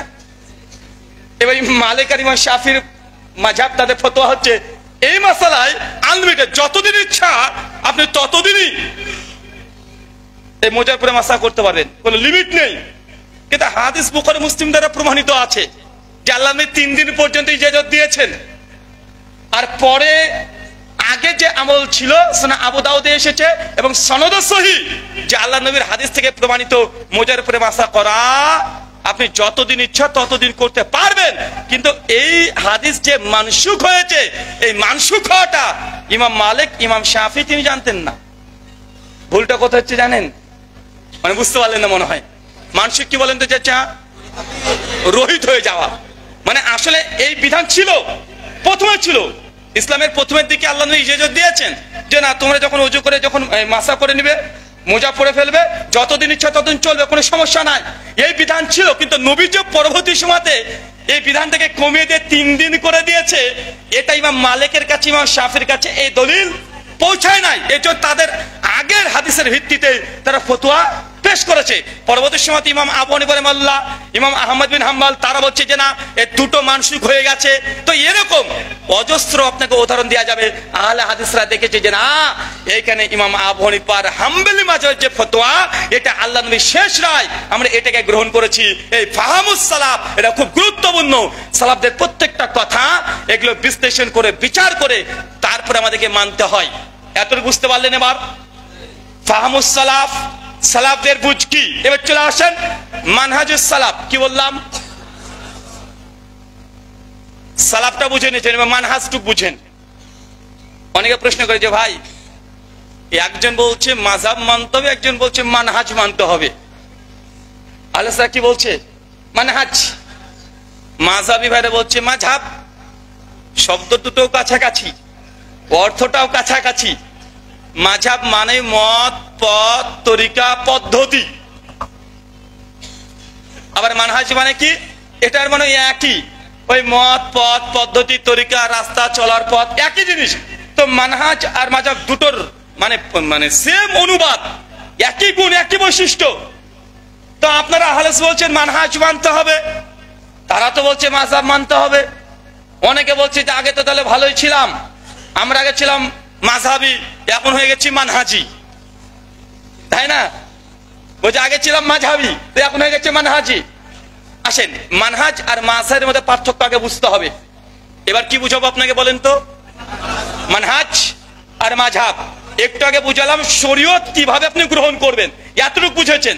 মানহাজ আর মাযহাব, মানহাজ মাযহাবের অনুবাদ বা গুণ, বৈশিষ্ট্য, সিফাত কাছাকাছি, প্রায় 90%, 100% এরকম কাছাকাছি, যেটা 18-20 বলা হয় আপনার ভাষায়। আচ্ছা, মানহাজিদের গুণ কি আর মাযহাবীদের গুণ কি, সিফাত কি? মাযহাবীদের বৈশিষ্ট্য হচ্ছে এইটা, আমার মাযহাবের ইমাম যে ফতোয়া দিয়েছে সেটা চাই ঠিক হোক চাই ভুল হোক, নতুন করে ইজতিহাদ করার দরকার নেই। আমার ইমাম যা বলেছে সেটাকে মেনে নিতে হবে। কোরআন হাদিসে কি আছে আমার দেখার দরকার নেই, কারণ আমি অত বড় আলেম না, আমি লাখ লাখ হাদিস আমি জানি না, আমি বুঝি না, কোরআন হাদিস থেকে দলিল ইস্তেমবাদ করতে পারবো না। তাই আমার ইমাম যা বলেছে এটা আমার জন্য মানতে আমি বাধ্য, কোরআন হাদিস দেখার জরুরত নেই। এটাকে বলা হয় মাযহাবী। এটা কি বলা হয়? মাযহাবী। এ কথা আমার নয়। মুসাল্লাম আস-সাউদ পৃষ্ঠা নাম্বার 282, হানাফিদের উসুলের গ্রন্থ, তার তাকলিদের সংজ্ঞা দিতে গিয়ে বলছে তাকলিদু আল কওলি গয়রি মিন গয়রি হুজ্জাতি, তাকলিদ ওটাকেই বলে যেটার ফতোয়ার উপরে গয়রি মিন গয়রি হুজ্জাত, এর মধ্যে কোনো দলিল কোনো প্রমাণ প্রেজেন্ট নেই, এটাকে বলে তাকলিদ। কথা বুঝতে পারলেন? তাকলিদ শব্দ নতুন মনে হচ্ছে নাকি আপনার কাছে? এগুলো সব রিলেটেড শব্দ। জাস্টিস তাকি উসমানী তার বিখ্যাত গ্রন্থ আছে উর্দু ভাষায়, ওটার নাম হচ্ছে দিন মে তাকলিদ কি শেরি হেসিয়াত, পৃষ্ঠা নাম্বার 69। ওটার বাংলা অনুবাদ বাংলাদেশ থেকে করেছে মার্কুজুদ দাওয়া হানাফি কওমি ভাইরা অনুবাদ করেছে আব্দুল মালিক সাহেব, যিনি বাইতুল মুকাররমের বর্তমান খতিব। খতিব মানে আপনাদের বাংলাদেশে একজন আছে খতিবুল উম্মাহ, আছে না ভাইজান? হ্যাঁ, আসলে কোন যে ক্ষতি করছে তারা বেশ ভালোই ক্ষতি করছে। ওই যে হাফিজুর রহমান কুয়াকাটাকে বলা হয়, কি বলা হয়? খতিবুল উম্মাহ। মানে এই সিফাত কিন্তু আমরা দিই, তারাই বলে খতিবুল ওয়াজিন, মানে এই গোটা উম্মতের ওয়াজিন তিনি। তো ক্ষতিটা ঠিকই বলেছে, ওটা বাংলায় ধরে নেবেন, ওটা আরবিতে ধরবেন না, মানে ক্ষতি করছে না। তো আব্দুল মালিক সাহেব ওই বইটার সম্পাদনা করে দিয়েছে প্রায় 6 পৃষ্ঠা ধরে, বইটা বাংলা অনুবাদ করেছে দিন মে তাকলিদ কি শেরি হিসেবে বাংলা অনুবাদ, মাযহাব ও তাকলিদ কি ও কেন। বইটা অ্যাভেলেবেল, রকমারিতেও পেয়ে যাবেন, ঠিকানাও দিয়ে দিলাম, বাংলাদেশ থেকে পেয়ে যাবেন এটা। তো উনি 112 নম্বর পৃষ্ঠায় লাইন নাম্বার 9 থেকে 16 পর্যন্ত আলোচনা করছেন। উনি বলছেন, ইমাম মুজতাহিদের খিলাফ যদি কোনো কথা, কোন সহিহ হাদিস যদি আমাদের হানাফিদের নিকটে যদি চলে আসে, তাহলে আমাদেরকে মনে করতে হবে এই হাদিস কে প্রত্যাখ্যান করে দিয়ে আমাদের মাযহাবের ইমামের ফতোয়াকে প্রাধান্য দিতে হবে। আর ছাত্রদের আলেমদের ধারণা করতে হবে আমাদের মাযহাবের ইমামের কাছে এর চাইতে হয়তোবা অনেক শক্তিশালী হাদিস বা কোন আয়াত মজুদ আছে। এটা আপনাদের বাইতুল মুকাররমে বর্তমান খতিবের কথা বললাম। কার কথা বললাম? উনি বই সম্পাদনা করে বলে দিয়েছেন। আর যিনি বই লিখছেন তিনি জাস্টিস তাকি উসমানী, মানে পাকিস্তানের জাজ, হানাফিদের জাজ। বুঝতে পারলেন না মনে হয় ভাই? এই মধু বিক্রেতার কথা বলেছি নাকি? ওরা তো আমাদের এইসব কর্ম নিয়ে অনেক ঠাট্টা বিদ্রুপ করে না? আলবানি ও তো ঘড়ির মেকার ভাই, বলে না? মানে কার ইলম মাপবে কি দে? ঘড়ির মেকার। জামশেদ মজুমদার ভাইকে বলে না মধু বিক্রেতা? এবং কটূক্তি করে না? আমাকে আবার মাঝে মধ্যে বলে যে কম্পিউটার চালাই, হ্যাঁ মোবাইল মেকার। আমি এই জন্য বলেছিলাম সহিহুল বুখারী 2072 নম্বর হাদিস, আল্লাহ নবী বলছেন যে দুনিয়াতে এমন কোন নবী আল্লাহ পাঠাননি যাকে আল্লাহ গরু ছাগল বকরি চুরিয়ে নেননি। আর কাফেররা তার জন্য বলতো যে উম্মতে মুহাম্মাদি এমন একজন ব্যক্তির আনুগত্য অনুসরণ করে যে গরু রাখাল ছিল। আল্লাহ সুবহানাহু ওয়া তাআলা সূরা বাকারা 142 নম্বর আয়াতে অবতীর্ণ করে জানাচ্ছেন যে খবরদার মুমিনগণ, তোমরা রাইনা বলো না, তোমরা উনজির না বলো। কেন? এই জন্য নাজিল হয়েছিল যে কাফেররা নবীকে বলতো গরুর রাখাল, ছাগলের রাখাল। তো এই যে কর্ম নিয়ে বিদ্রুপ করাটা কাদের কাজ? মুমিন না কাফের? আমি আর কিছু বলতে চাই না, যা বুঝার আপনারা বুঝে নেন।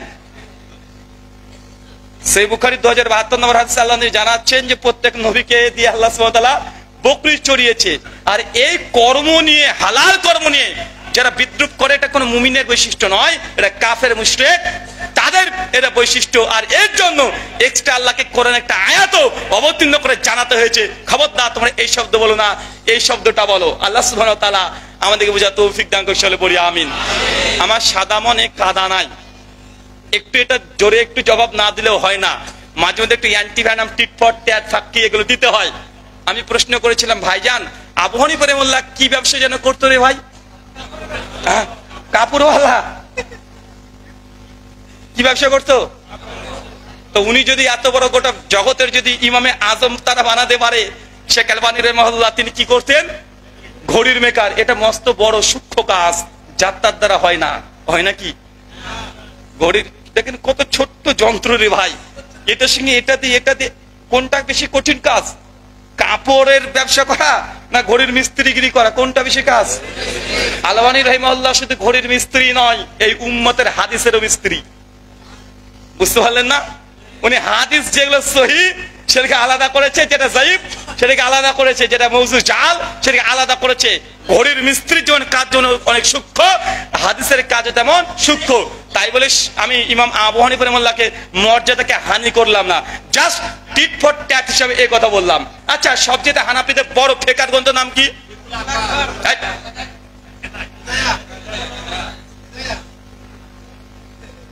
কুদরির নাম শুনেছেন? কুদুরি, কুদুরি ছাড়া কেউ আলেম হতে পারে? হ্যাঁ, কওমি মাদ্রাসা সিলেবাসের পাঠ্য বই, মানে কুদরি ছাড়া কেউ আলেম হওয়া সম্ভব নয়। আচ্ছা, আল্লামা কুদুরি রাহিমাহুল্লাহ তিনি কি বিজনেস করতেন? মুকদ্দমা মানে প্রথম ভূমিকাতে দেখবেন তার জীবনী লেখা আছে কুদুরির ভূমিকাতে তিনি হাড়ি পাতিল তৈরি করতেন। আমি তাকে হাড়িওয়ালা বলবো? হ্যাঁ, আমি এই কথা বলতে চাই না। আল্লাহ সুবহানাহু ওয়া তাআলা আমাদেরকে এই সব কর্ম দেখে কটূক্তি করে তার ইলমের মানহানি করা থেকে আমাদেরকে হেফাজত করে চলে পড়ি, আমিন। সম্মানিত সুধী, আমরা কোন মাসালায় ছিলাম গো? হ্যাঁ, তাকি উসমানী রাহিমাহুল্লাহ, সরি হাফেজাহুল্লাহ, তিনি বই লিখছেন স্পষ্ট ভাবে যে আমাদের মাযহাবের বিরুদ্ধে যদি কোনো সহিহ হাদিস চলে আসে, তারপর আমাদেরকে সেই সহিহ হাদিসকে প্রত্যাখ্যান করে দিয়ে ইমাম আবু হানিফা রাহিমাহুল্লাহর কথাকেই প্রাধান্য দিতে হবে। এই কথা শুধু একজন নয়, জাস্টিস তাকি উসমানী পাকিস্তানে তার বই লিখছেন, মাওলানা আব্দুল মালিক সাহেব সে বই সম্পাদনা করে অনুবাদ করাচ্ছেন। একই কথা পশ্চিমবাংলার হানাফিদের মধ্যে পশ্চিমবাংলার সব চাইতে বড় আলেম এখন জীবন্ত আছে, তার নাম হচ্ছে নাসিরউদ্দিন চাঁদপুরি হাফেজাহুল্লাহ। তার বইয়ের নাম ইমাম মানবো কেন, পৃষ্ঠা নাম্বার 26, 39, 41 তিন জায়গায় একই কথা লিখছে। ইমাম মুস্তাহিদের খিলাফ যদি কোনো কথা, কোনো হাদিস যদি আমাদের মাযহাবের বিরুদ্ধে চলে আসে, তাহলে একজন মুকাল্লিদের জন্য হাদিসকে ত্যাগ করে ইমাম আবু হানিফার কথাকে গ্রহণ করা এটা ওয়াজিব। আসামের মুফতি, সব জায়গাতে একটু দলিল দিয়ে দিই, আসামের মুফতি মাওলানা আব্দুল খালেক কাশেমি, তার বইয়ের নাম হচ্ছে মাযহাব কেন মানবো, পৃষ্ঠা নাম্বার 128 তিনিও একই কথা লিখছেন। ইমাম আবু হানিফার বিরুদ্ধে যদি কোনো সহিহ হাদিস চলে আসে, একজন মুকাল্লিদের জন্য কর্তব্য এটাই, হাদিসকে বাদ দিয়ে ইমাম আবু হানিফার কথার উপরে আমল করা একজন মুকাল্লিদের জন্য এটা অবধারিত, এটা ওয়াজিব।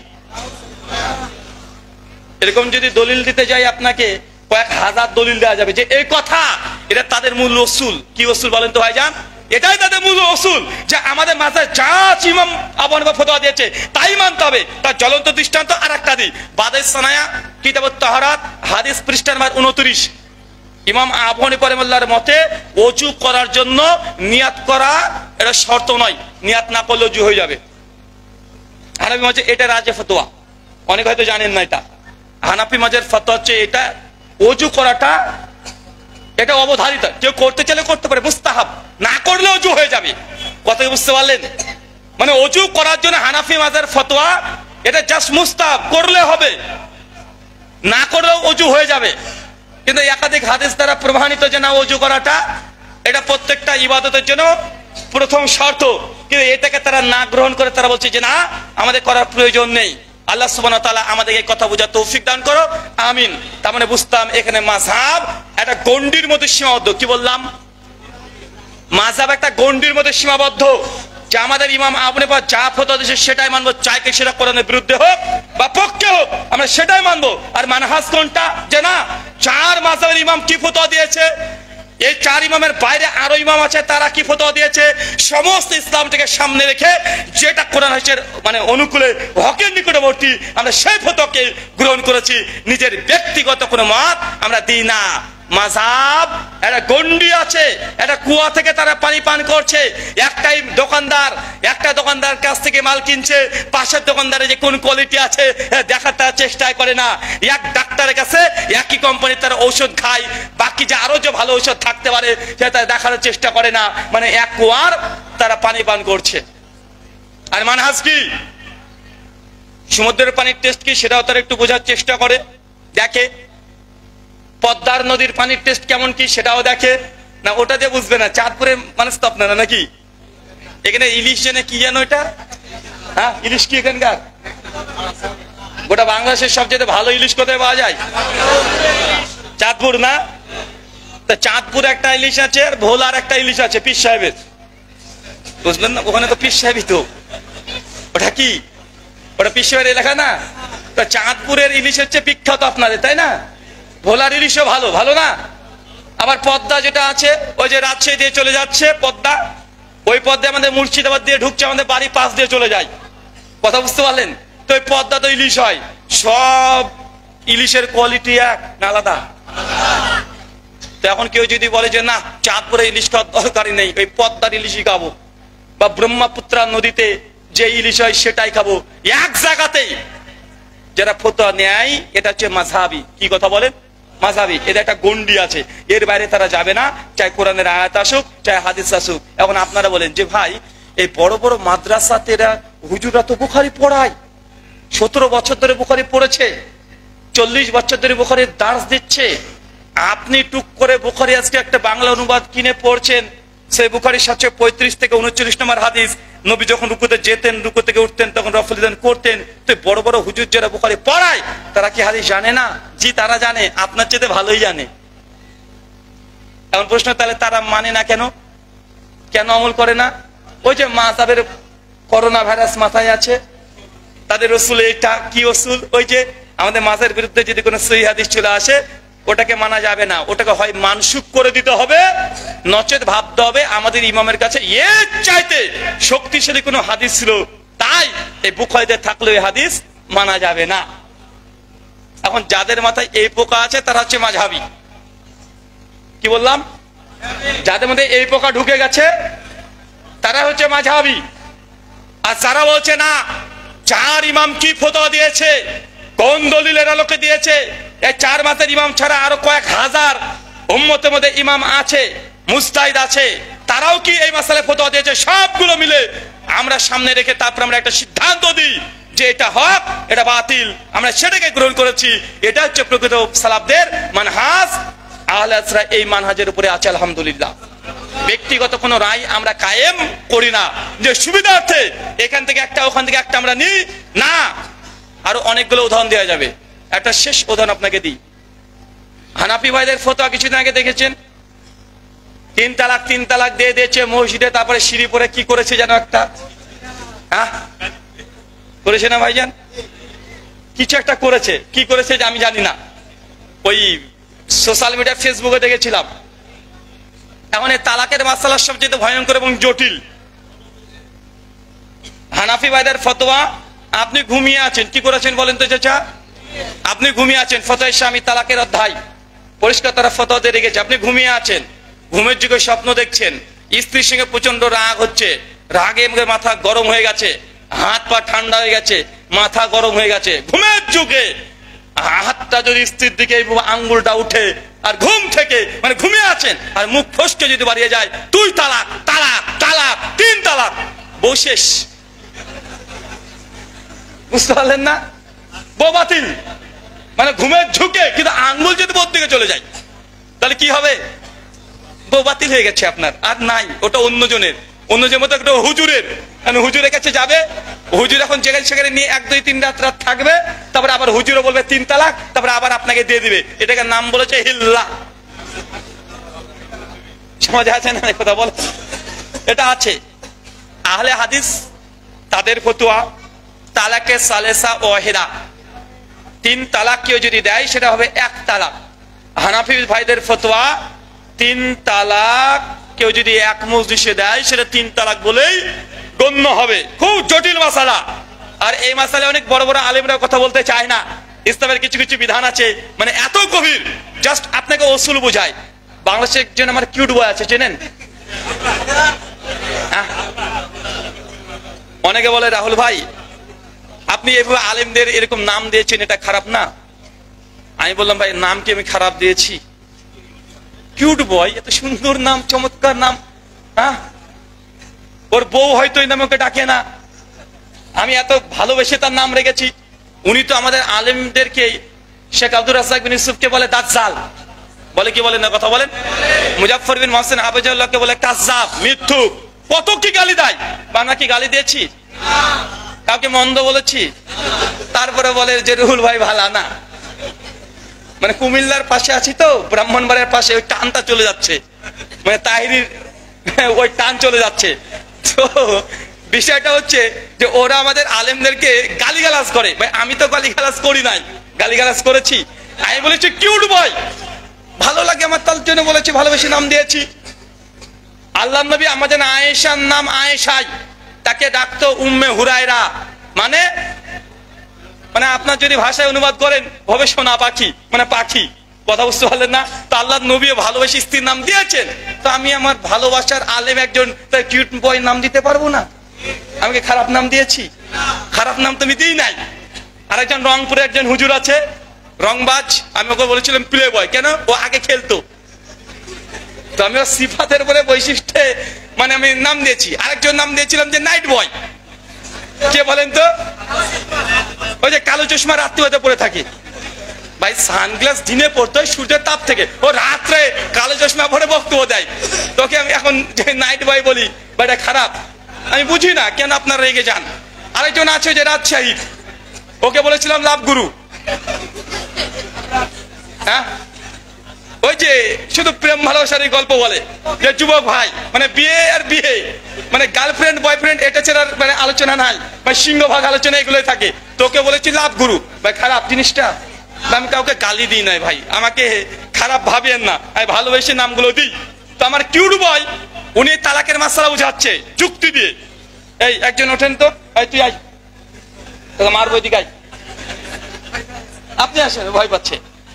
আমার কিউট বয় পাশে এরকম একজন ব্যক্তিকে নিয়েছে, বলছে দেখেন আহলে হাদিসরা ওরা গুনতেও জানে না, শ্রোতারা ঠিক যা করে ধরেন ঠিক করে উঠছে, দেখুন প্রমাণ দিচ্ছে। ওই যে দেখবেন যে আহলে হাদিসরা গোনাও জানে না, ওরা 1 থেকে 3 গুনতেই পারে না।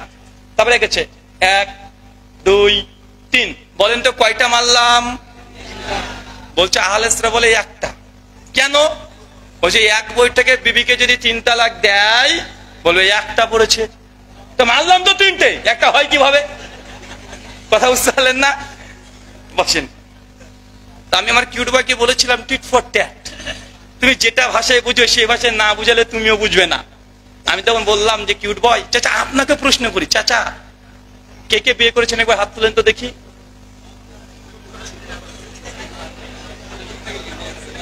আপনারা বিয়ে করেননি? এটা মাশাআল্লাহ, নামান। আচ্ছা কে কে বিয়ে করেছেন তারা হাত তোলেন। ওই প্রশ্ন করেছিলাম, কোনটা করেছিলাম ভুলে গেছি। আচ্ছা অবিবাহিত গরিব মিসকিন যারা আছে তারা হাত তোলেন। মাশাআল্লাহ, এতগুলো এটা মিসকিন। আচ্ছা হাত নামান। আচ্ছা কে কে আছেন বিয়ে করতে মন চায় কিন্তু আব্বা মা দেয় না, লজ্জায় বলতে পারেন না? কতজন? মাশাআল্লাহ, অনেকে আছে তো, মানে লজ্জাতে বলতে পারে না। এইগুলো না, ক্যামেরাম্যান নাই, ওইদিকে ঘোরাও, পাত্রী চাই, একদম লিখে দাও যে পাত্রী চাই ওইদিকে। আচ্ছা মাশাআল্লাহ, যাই হোক আবার আলোচনার মুডে আসি। প্রথম কথা, চাচা আপনি যখন বিয়ে করেছিলেন চাচাকে মনে পড়ে?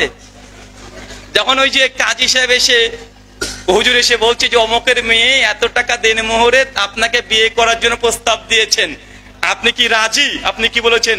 এ বেটা রাজি না তো এমনি এসছি নাকি? হ্যাঁ, এমনি পোশাক পরে চলে আসলাম, রাজি কি রাজি না? কি বলেছিলেন চাচা?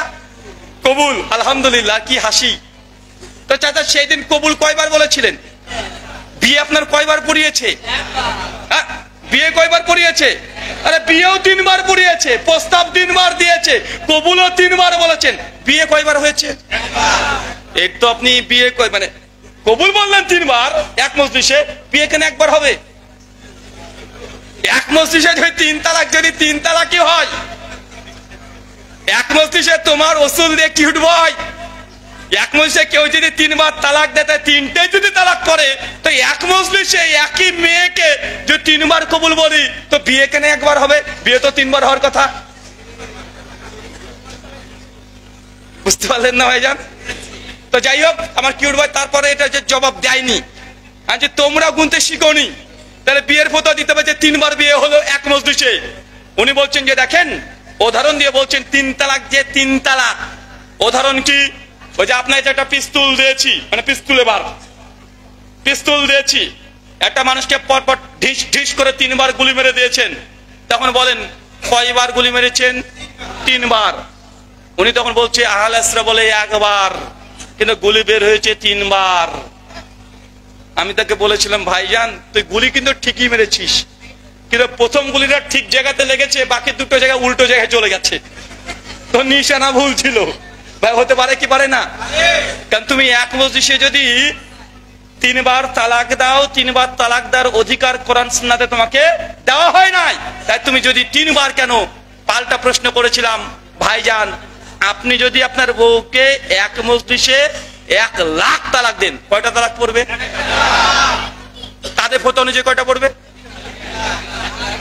আমি দিয়েছি তো 1 লাখ, তো 3টা পড়বে কেন? বুঝতে পারলেন না মনে হয়? আমি তালাক দিয়েছি কয়টা?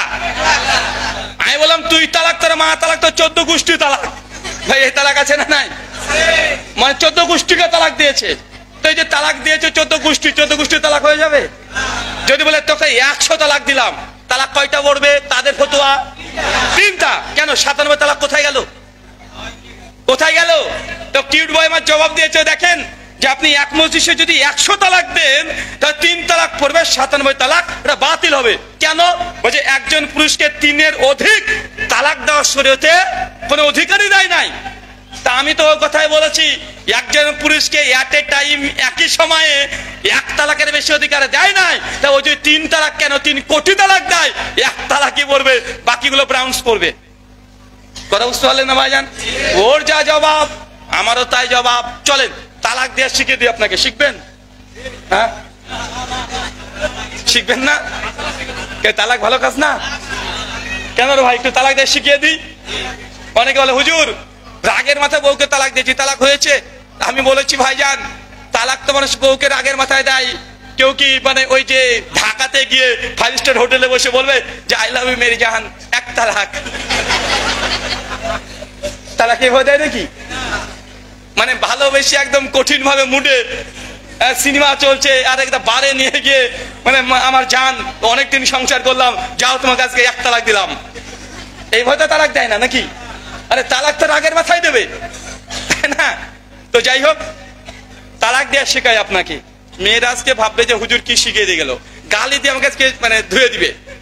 আমি তারপরে তাদের পক্ষে একটু কথা বলবো। শোনেন, বিবাহ বিচ্ছিন্ন করার 5টা পদ্ধতি আছে। কয়টা? আপনি শুধু তালাকটাই জানেন, বাকিগুলো জানেন না।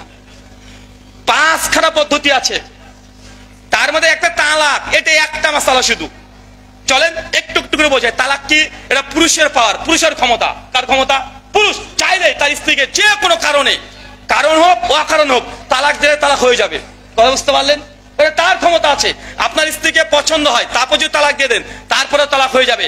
কারণ ছাড়া বা কারণহীন অবস্থায় বা কারণ সহ যেভাবে ইচ্ছা এই অস্ত্র আপনি ব্যবহার করতে পারবেন। 2, আরেকটা হচ্ছে খোলা। কি আছে? খোলা। এটা যে মেয়েদের অধিকার, আপনার স্ত্রী আপনাকে কারণ ছাড়া বা কারণ থাকলেও আপনার কাছে খোলা চাইতে পারবে। আর কোন মেয়ে যদি তার স্বামীর কাছে খোলা চায়, আপনি সিগনেচার করেন চাই না করেন, পৃথিবীর কোন আদালত এই বিয়েকে আর টিকে রাখতে পারবে না, ভেঙে যাবে। কথা মানে বুঝতে পারলেন না? পৃথিবীর কোন মানে আদালত, পৃথিবীর কোন মানুষ স্ত্রী যদি খোলা তালাক চায়, আপনি যদি বলেন না আমি দেব না, এটা আপনার অধিকারই নাই। ও খোলা তালাক চাইলে ইসলামী আদালত বাধ্য তাকে খোলা করে দেওয়া। এটা কাদের অধিকার? নারীদের। 3, নিকাহ তাফরিক। তাফরিক মানে বিচ্ছিন্ন করে দেওয়া। কি করে দেওয়া? বিচ্ছিন্ন করে দেওয়া। স্বামীও চায় না বউকে তালাক দিতে, বউও চায় না স্বামীকে তালাক দিতে। দুজনের সম্পর্ক ভালো চলছে, খুব সুন্দর সংসার চলছে, কিন্তু এমন করে ইনসিডেন্ট জীবনে ঘটে যেতে পারে যে বিবাহকে টিকে রাখা যাবে না, এটা অটো তালাক হয়ে যাবে। কেমন? আপনি বিয়ে করছেন 10 বছর হয়ে গেল, সন্তানও আছে, সুখের সংসার, হঠাৎ করে কোন একটা খবর চলে আসলো আপনার কাছে, বা কি একজন এসে বলছে কে রে, এটা তো স্ত্রী। তো হ্যাঁ, তুই একে বিয়ে করছিস কেন? তো কেন? এটা তো দুধ বোন। তারপর যদি প্রমাণ হয়ে যায় সত্যি মেয়েটা যে আপনার স্ত্রী, সে দুধ বোন, পৃথিবীর কোন আদালত, কোন মানুষ আপনার সংসারকে অটুট রাখতে পারবে না, বাধ্য এই বিয়েকে ভেঙে দেওয়া, বিচ্ছিন্ন করে দেওয়া। এটা কি বলা হয়? নিকাহ তাফরিক, বিচ্ছিন্ন করে দেওয়া। আর একটা আছে, দেখা যাচ্ছে আপনার স্বামী বাংলাদেশি, স্ত্রীও বাংলাদেশি, হঠাৎ স্বামী বিদেশে চলে গেল, 10 বছর ধরে খবর নেই, কোনো যোগাযোগ নেই, মরে গেছে না বেঁচে আছে না হারিয়ে গেছে না কোথায় আছে খোঁজ কেউ জানে না, আয়না ঘরে 10 বছর ধরে গুম করে রেখে দিয়েছে। ছিল না ভাইজান? এরকম ঘটনা যদি ঘটে যায়, তাহলে এই বিবাহটার বিধান কি? কেন ওই মেয়েটা বাড়িতে আছে, স্বামী হারিয়ে গেছে বা গুম হয়ে গেছে বা খোঁজ পাচ্ছে না, বা স্বামী দেখা যাচ্ছে সৌদি আরবে গিয়ে একটা নতুন বিয়ে করে ওখানে সংসার করছে, কিন্তু স্বামী তালাকও দেয়নি, তালাকের কোনো মেসেজও আসেনি, কোনো কাগজপত্র কিছুই আসেনি। আর যতক্ষণ প্রথম স্বামীর সঙ্গে তালাক না হচ্ছে এই মেয়েটা বিয়ে করতে পারবে? বিয়ে করা হারাম। এখন কি করবে? ওমর ইবনুল খাত্তাবের ফতোয়া এবং সালফে সালেহিনের ফতোয়া এটাই যে মেয়েটি 4 বছর অপেক্ষা করবে। কয় বছর? 4 বছর অপেক্ষা করবে ইসলামী আদালতে, তারপরে বলবে স্বামী 4 বছর ধরে আমার সঙ্গে কোনো যোগাযোগ নেই, কি হয়েছে আমি জানি না। ইসলামী আদালত সেদিন তাকে ফতোয়া তখন সিদ্ধান্ত দিয়ে দিবে যে ইদ্দত পিরিয়ড পালন করো 4 মাস 10 দিন, তারপরে তুমি নতুন বিবাহে আবদ্ধ হতে পারবে। কথা বুঝতে পারলেন না? তবে এই মাসালায় বেহেশতির জিওরে আশরাফ আলী থানভী তিনি আলোচনা করতে গিয়ে তারা কথা বলছেন যে যদি কেউ স্বামী হারিয়ে যায়, গুম হয়ে যায়, খুঁজে না পাওয়া না যায়, তাহলে 120 বছর অপেক্ষা করবে। কত বছর? 120 বছর। নেন ঠেলা, 120 বছর পর বিয়ে করবে। আল্লাহ নবী সুনান তিরমিজি 3540 নম্বর হাদিস, নবী বলছেন যে আমার উম্মতের গড় বয়স 60 থেকে 70, উনি ডবল দিয়ে দিয়েছেন। মানে মেয়েটা যদি 20 বছরে বিয়ে হয়, ওই সময়তে যদি স্বামীটা গুম হয়ে যায়, স্বামীটা হারিয়ে দেখা যাচ্ছে অন্য জায়গায় গিয়ে সংসার করছে, জানাই নাই, এখন মেয়েটা কত বছর অপেক্ষা করবে? 120 বছর। তারপরে ইদ্দত পালন করবে 4 মাস 10 দিন, তারপর মেয়েটা বিয়ে করবে। হ্যাঁ, সব কবরে হবে, ওটা দুনিয়াতে মেয়েটার আর হবে না। কোথায় হবে? কবরে হবে। যদিও হানাফি বারে এই ফতোয়ার উপর আর আমল করে না, এই ফতোয়াকে তারা বন্ধ করে দিয়েছে, বলছে না না না এই ফতোয়া মানা যাবে না। রিসেন্ট যত ফতোয়া রাজেকল আছে ওরা ইমাম মালিকের মাযহাব থেকে তারা ফতোয়া নিয়ে এসে বলেছে যে না, 4 বছরই অপেক্ষা করবে, তারপরে নতুন করে বিয়ে করবে। তবে কোন হানাফি দিয়ে যেন বিয়ে না হয়, শাফি বা মালিকি মাযহাবের ইমাম দিয়ে বিয়ে করাতে হবে। বাহারুর রায়ের মধ্যে ফতোয়া দিয়ে রেখে দিয়ে দিয়েছে যে না, 4 বছর অপেক্ষা করবে, কারণ যেহেতু ইমাম মানে হানাফি মাযহাব অনুযায়ী 120 বছর। কিন্তু এটা তো দেখছি যে না, এটা কোরআন সুন্নাহর বিরুদ্ধে, বাস্তব রিয়েলিটির বিরুদ্ধে চলে যায়। তার জন্য হচ্ছে এই মাসালা আমরা ইমাম মালিকের ফতোয়া মানবো। তবে যাকে মানছে তাকে বলে দিবা এটা হানাফি মাযহাব না, এটা মালিকি মাযহাব। তাই বিয়ে ফতোয়া যেহেতু মালিকি মাযহাবে মানবা, তো বিয়ে করতে হবে মালিকি ইমাম দিয়ে। দেখেছেন কত বড় মানে মাযহাবি গোরামি, কত মানে নিচু পর্যায়ে চলে গেছে, কত নিচু পর্যায়ে। আচ্ছা, আর একটা আছে বিবাহ বিচ্ছিন্ন হওয়া। কয়টা বলেছি? 5 নম্বর আর একটা আছে, যদি দেখেন কখনো নিজের স্ত্রীকে জেনা করতে, ডাইরেক্ট ব্যভিচার, একদম বেড শেয়ার, তাহলে ওই স্ত্রীকে রাখা যাবে? যাবে না, ওকে তালাক দিতে হবে। আপনি ব্যভিচার করতে দেখলেন ঘরে, আপনার স্ত্রী ইগনোর করছে যে না আমি ব্যভিচার করিনি, মানুষকে ডেকেছেন যে আমার স্ত্রী জেনা করেছে, তাকে আমি আর রাখতে চাই না, কিন্তু স্ত্রী অস্বীকার করছে যে না আমি জেনা করিনি। আপনি বলছেন করেছে, স্ত্রী বলছে করেনি, এখন কি করবেন? কি করবেন? জোরে বলেন। কয়জন সাক্ষী? হ্যাঁ, এটাই ভুল। স্ত্রী ব্যতীত দুনিয়ার কোন নারীর উপরে যদি অভিযোগ দেন, অপবাদ লাগান যে জেনার অভিযোগ, 4 জন সাক্ষী লাগে, স্ত্রীর ক্ষেত্রে লাগে না। কি বললাম? নিজের স্ত্রীর ক্ষেত্রে কোনো সাক্ষী পেশ করা যাবে না। জেনার যদি অভিযোগ আসে, স্ত্রী বাদ দিয়ে অন্য নারীর জন্য কয়জন লাগবে? 4 জন। এখন কি করতে হবে? স্ত্রী বলছে জেনা করিনি, আপনি বলছেন জেনা করেছে, এই মামলা এখন আদালতে যাবে, ইসলামী আদালতে যাবে।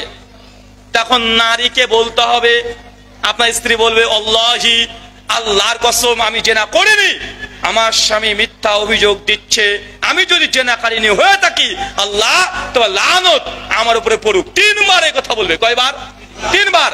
পুরুষও বলবে আল্লাহি, আল্লাহর কসম করে বলছি আমার স্ত্রী জেনা করেছে, আমি দেখেছি, আমি যদি মিথ্যাবাদী হই আমার উপর আল্লাহ লানত, পুরুষ বলবে তিনবার, তিনবার বলা শেষ, বিবাহ অটো তালাক, কেটে গেছে, আর নাই সংসার।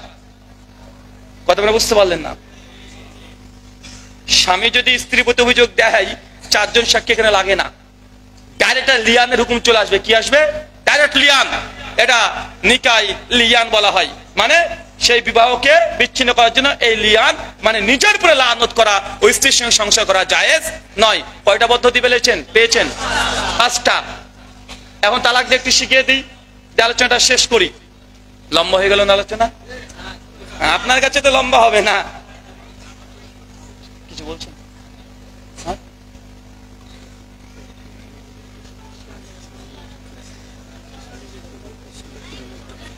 বলেন কি? মানুষ না পায়জামারে? ঠিক আছে, বসেন। তালাক দেয়া শিখাই, কারণ তালাক দেয়া জানেন না, আর তালাক দেয়া যদি না জানেন আপনার স্ত্রীকে হুজুর নিয়ে চলে যাবে, তাই সাবধান। আসেন, সংক্ষিপ্ত তালাক দেয়া। জীবনে স্ত্রীকে 3 তালাক দিবেন না। কয় তালাক দিবেন না?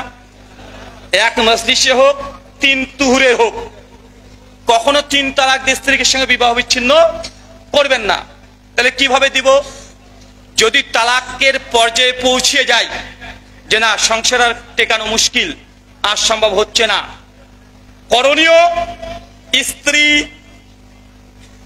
যখন হায়েস্ট পিরিয়ড থেকে পবিত্র হবে, সহবাসহীন অবস্থায় মাঝখানে কোনো ফিজিক্যাল যাওয়া যাবে না। যদি চলে যান, তালাক দিলে আর কার্যকরী হয় না।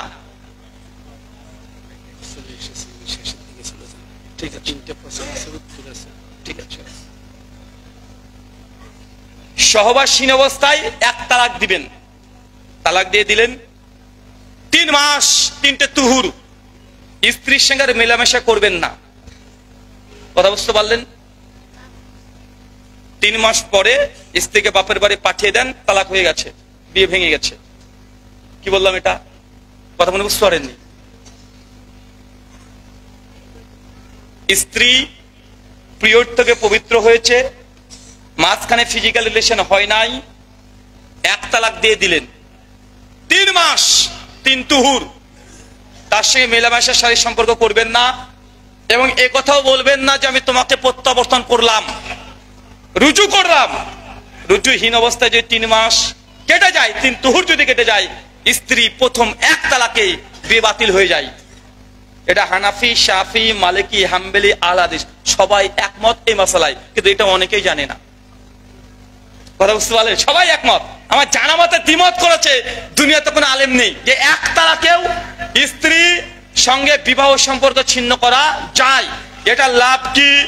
দেখছি 1 বছর, 2 বছর, 10 বছর, 20 বছর পর মনে হলো আপনার যে না, ওই স্ত্রীর সঙ্গে সংসার করা যায়, তাহলে কি হবে? ওই যে 1 তালাক দিয়ে যেহেতু বউকে আপনি বাপের বাড়ি পাঠিয়ে দিয়ে বিয়েকে ছিন্ন করেছেন, 10 বছর, 100 বছর পরে যদি স্ত্রীকে পেতে চান, নতুন শুধু মোহর দিয়ে বিয়ে করলে ওই স্ত্রীকে আবার ফেরত পেয়ে যাবেন। কথা বুঝতে পারলেন?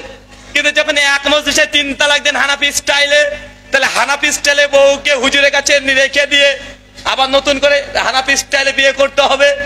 বুঝতে পারেননি মনে হয়?